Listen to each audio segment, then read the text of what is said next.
চন্দনপুর নামে এক গ্রামে চম্পা নামে এক সবজিওয়ালি ছিল। স্বামী অসুস্থ হওয়ার কারণে সংসারের হাল তাকেই ধরতে হয়। সে প্রত্যেক দিন সকালে বাড়ির কাজবাজ সেরে বাজারে সবজি বিক্রি করতে যেত।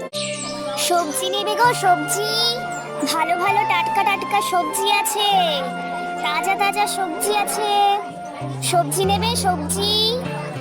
কিরে চম্পা, আজ এত দেরি কেন? আর বলো না দিদি, বাড়ির সব কাজ গুছিয়ে আসতে গিয়ে একটু দেরি হয়ে গেল। আচ্ছা বলো দিদি, আজ কি নেবে? সব ধরনের সবজি আছে, কি চাই শুধু তাই বলো। 1 কিলো টমেটো, 500 পেঁয়াজ, 1 কিলো আলু, পটল আর লঙ্কা। আচ্ছা বেশ,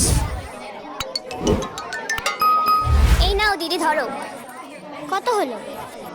310 টাকা হয়েছে। তবে তুমি 300 টাকাই দাও।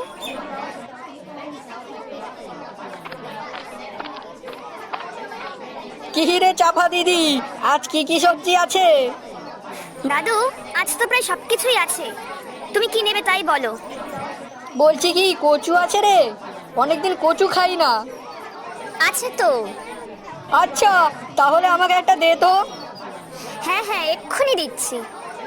হ্যাঁ দে। তা দাদু, কচু কি দিয়ে রান্না হবে শুনি? কি দিয়ে আবার, ওই যাওয়ার সময় একটা রুই মাছ নিয়ে যাব, তাই দিয়ে কচু দিয়ে মাছ দিয়ে ঝোল রান্না করতে বলবো, অনেকদিন খাই না রে। বাবা, তাহলে তো আজ বিশাল খাওয়া দাওয়া হবে দেখছি। তা আমি কিন্তু দুপুরবেলায় তোমাদের বাড়িতে যাচ্ছি, এই বলে দিলাম। তা আবার বলতে হয় নাকি, সময় হলে চলে যাস। তোকে তো কতবারই বলেছি যাওয়ার কথা, কিন্তু তুই তো যাসই না। না না দাদু, আমি তো মজা করছিলাম। আর আমার যাওয়া, তুমি তো জানো সবই, কত কাজ আমার। হ্যাঁ বলুন, কি নেবেন? আচ্ছা দিদি, তুই ওদের সবজি দে, আমি এখন গেলাম। আসুন আসুন, টাটকা টাটকা সবজি নিয়ে যান, ভালো ভালো সবজি আছে।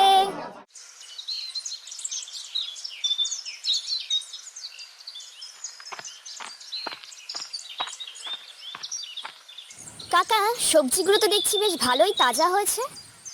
হ্যাঁ ওই আর কি, প্রত্যেকদিন জল দাও সার দাও কত কিছু করার পর তাই সবজিগুলো ঠিকঠাক মতো হয়েছে।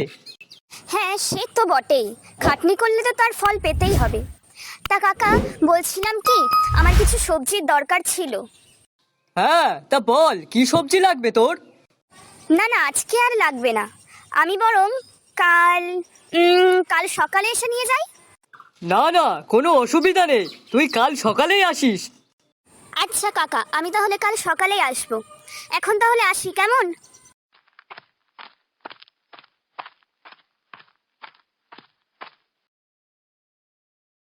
তা বলছি, তুই আর তোর বাবা ভাত খেয়েছিস তো নাকি? না না মা, আমরা খাইনি, তোমার জন্যই বসেছিলাম। সে কি, এখনো খাসনি? না। আচ্ছা বেশ, তুই ঘরে যা, আমি কল থেকে হাত মুখ ধুয়ে এসে তোদের জন্য ভাত বাড়ছি। আর ততক্ষণে তুই তোর বাবাকে ডাক, যা। আচ্ছা মা।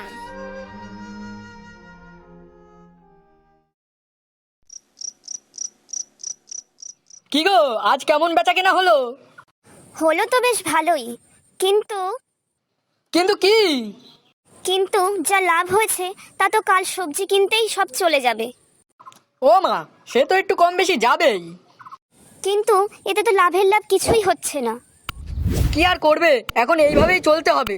আগে না হয় আমি চাষ করতাম আর আমিই বিক্রি করতাম, তাই অতটা অসুবিধা হতো না, কিন্তু এখন তো একটু আধটু লস হবেই। হ্যাঁ সেই, এইভাবে যে আর কতদিন চলবে কে জানে।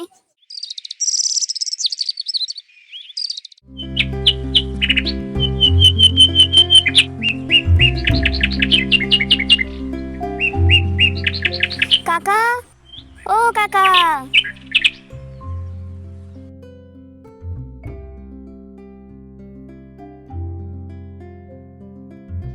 ও, চলে এসেছিস? হ্যাঁ কাকা। তা বল, কোন কোন সবজি লাগবে তোর? এক কাজ করো, যা যা সবজি আছে তা সবকিছুই আমাকে অল্প অল্প করে দিয়ে দাও। আচ্ছা বেশ। সবজি নেবে গো সবজি, ভালো ভালো টাটকা টাটকা সবজি আছে, তাজা তাজা সবজি আছে, সবজি নেবে সবজি।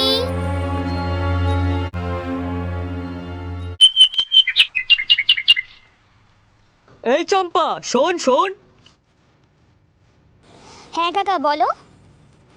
বাবা, তোর জন্য সেই কখন থেকে এখানে দাঁড়িয়ে আছি, অবশেষে তোর দেখা পেলাম। কেন কাকা, কি হয়েছে? বলছি শোন না, আমি 2-3 দিন বাড়িতে ছিলাম না, তা সেই ক্ষেতের দেখাশোনা ঠিক মতো হয়নি। এখন বাড়ি এসে দেখি সবজিগুলো অর্ধেকের বেশি সব শুকিয়ে যাচ্ছে। তাই বলছিলাম কি, সবজিগুলো তোরে অর্ধেক দামে দিয়ে দেবো, তুই কি নিবি? সে কি, কই চলো তো দেখি। হ্যাঁ চল, দেখবি।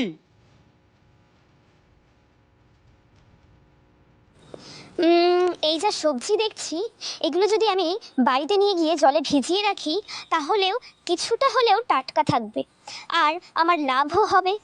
কিন্তু কাকা যে এই দাম বলছে, এই দামে তো কেনা যাবে না। এক কাজ করি। কি রে চম্পা, কি ভাবছিস? দেখো কাকা, তোমার এই যা সবজি তা অর্ধেক দামেও কেউ কিনবে না। তা তুই বল কত দামে নিবি, আর যা বলবি তাতেই দিয়ে দেবো। দেখ, শুধু শুধু সবজিগুলো নষ্ট না করে তার থেকে বরং তুই নিয়ে যা, আর যা দিতে পারিস তাই দিস খুনি। কাকা, আমি একদম ফ্রিতে নেব না, তবে আমি 3 ভাগের 1 ভাগ টাকা তোমাকে দেব। তাতে কি তুমি রাজি? আচ্ছা বেশ বেশ, তাই দিস। তাহলে কি সবজিগুলো এখনই নিয়ে যাব নাকি? হ্যাঁ, এখনই নিয়ে যা। সে না হয় সবজিগুলো এখন নিয়ে গেলাম, তবে আমি কিন্তু এখন টাকা দিতে পারবো না। ঠিক আছে, এখন না দিস, পরে দিয়ে দিবি, অসুবিধা নেই। ঠিক আছে তাহলে। কি গো, কি করছো এসব? দেখতেই তো পাচ্ছ সবজিগুলো জলে ভিজিয়ে রাখছি, তারপরে আবার জিজ্ঞাসা করছো কেন? ও মা, তা জিজ্ঞাসা করবো না? তুমি যদি ভালো সবজি জলে ভিজিয়ে রাখতে তাহলে কোনো ব্যাপার ছিল না, কিন্তু তুমি যেসব সবজি রাখছো সেগুলো তো সব প্রায় শুকিয়ে গেছে। এখন ওগুলো জলে রেখে কি করবে? তুমি কি এতদিন ধরে এই ব্যবসা করেছো? হ্যাঁ, দেখো, এই শুকিয়ে যাওয়া সবজি আমি আজ সারা দিন রাত ধরে জলে ভিজিয়ে রেখে দেবো, আর কাল সকালে এগুলো বিক্রি করব। বাসি সবজি? আরে বাসি সবজি কোথায় বিক্রি করছি, তুমি শুধু কাল সকালটা হতে দাও, তারপর দেখবে সবজিগুলো কেমন টাটকা হয়ে যায়।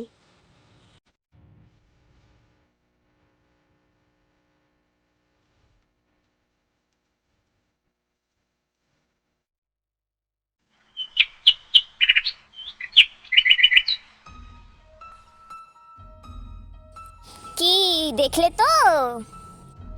হ্যাঁ গো গিন্নি, এ তো দেখছি পুরো টাটকা সবজি হয়ে গেছে গো। হ্যাঁ, তা আমি কি বলেছিলাম তোমাকে? এইবার এগুলো বাজারে নিয়ে যাব বিক্রি করতে, আর কেউ কিছু বুঝতেই পারবে না। কেমন আমার বুদ্ধিটা? বাবা, দারুণ দারুণ। সবজি নেবে গো, সবজি ভালো ভালো টাটকা টাটকা সবজি আছে, তাজা তাজা সবজি আছে। সবজি নেবে, সবজি। চম্পা, আজকে 500 লঙ্কা, 1 কিলো আলু, 1 কিলো বেগুন আর 2 আটি লাল শাক একটু তাড়াতাড়ি দিস তো। তবে দিদি, সবজির দাম কিন্তু একটু বেড়েছে। সে কি বলিস রে? হ্যাঁ গো, এই দেখোই না, আমাকে তাই দ্বিগুণ টাকা দিয়ে সবজি কিনতে হচ্ছে। তাহলে ভাবো সবজির দাম এখন কেন বাড়বে না? আচ্ছা দে তাহলে, কি আর করা যাবে। চম্পা, আমাকে 500 উচ্ছে, 250 লঙ্কা আর 500 মতো মিষ্টি কুমড়ো দিস তো। আচ্ছা দাদা। বাহ, অন্যান্য দিনের তুলনায় আজ তো দেখছি 3 গুণ বেশি লাভ হলো। উফ, এরকম লাভ যদি প্রত্যেক দিন হয় না তাহলে তো আর কোনো কথাই নেই। না না, এবার থেকে আমাকে এই ধরনের কাজই করতে হবে। কম দামে সবজি কিনবো আর সেগুলো বাজারে এসে বেশি দামে বিক্রি করব, তাহলে আমার অনেক টাকা লাভ হবে। সেই দিন থেকেই শুরু হলো চম্পার লোভ। সে কম দামে বাসি শুকনো সবজি কিনতো আর সেগুলো বেশি দামে বাজারে বিক্রি করত। কি রে চম্পা, এই এখন এই বাসি শুকনো সবজি নিয়ে গিয়ে কি করছিস বলতো? বাড়িতে আমার কিছু গরু ছাগল আছে, ওদেরকেই খাওয়াই। কিন্তু এত সবজি? এগো হ্যাঁ, তা নাও সবজিগুলো দাও তো দেখি এবার। ওই তো রাখা আছে, নিয়ে যা। তা বলছি, তোর কোনো টাটকা সবজি লাগবে না? না কাকা, টাটকা সবজি আর লাগবে না, আমার বাড়িতে রয়েছে। তুমি ওই কিছু শুকনো বাসি যেগুলো রয়েছে ওগুলোই দিয়ে দাও। চম্পা, তুই এখন কি সব সবজি বিক্রি করছিস? তোর এই সবজি নিয়ে গেলে বাড়িতে 2 দিনও থাকে না, সব শুকিয়ে যায়। হ্যাঁ হ্যাঁ ঠিকই বলেছো, চম্পা আগের মতো আর ভালো সবজি বিক্রি করে না, সব বাসি সবজি। আরে না না, তোমরা ভালো করে দেখো, সবই তো টাটকা সবজি। ছি শম্পা ছি, তুই কি না শেষমেশ এইসব গরু ছাগলদের সবজি খাওয়াচ্ছিস? হ্যাঁ কাকা দয়া করে থামো কাকা, কাউকে কিছু বলো না। মানে? কেন চম্পা, আমি থামবো কেন? তুই যেটা করছিস সেটা একদমই ঠিক না। তুই মানুষদেরকে ঠকিয়ে ব্যবসা করছিস, যা করা একদমই উচিত না। আমি তোমাদেরকে বলছি, চম্পা প্রায় প্রতিদিনই আমার কাছ থেকে কম দামে শুকিয়ে যাওয়া সবজি নিয়ে আসতো, আর তারপরেই আমার সন্দেহ হয়েছিল যে অত শুকিয়ে যাওয়া সবজি কি করে, কোনোদিনও তো টাটকা সবজি নেয় না। তারপর আজ আমি ওর পিছু করি, আর এখানে এসে দেখি ও এই কাজ করছে। কি এত বড় বিশ্বাসঘাতকতা! না না, এবার থেকে এই চম্পার কাছ থেকে আমরা আর কোনো কিছু নেব না। হ্যাঁ হ্যাঁ ঠিকই বলেছো। আমার অনেক বড় ভুল হয়ে গেছে, তোমরা দয়া করে আমাকে ক্ষমা করে দাও। আমি এমন কাজ আর কখনো করব না, কখনো না। এই জন্যই কথাই বলে, অতি লোভের তাতি নষ্ট।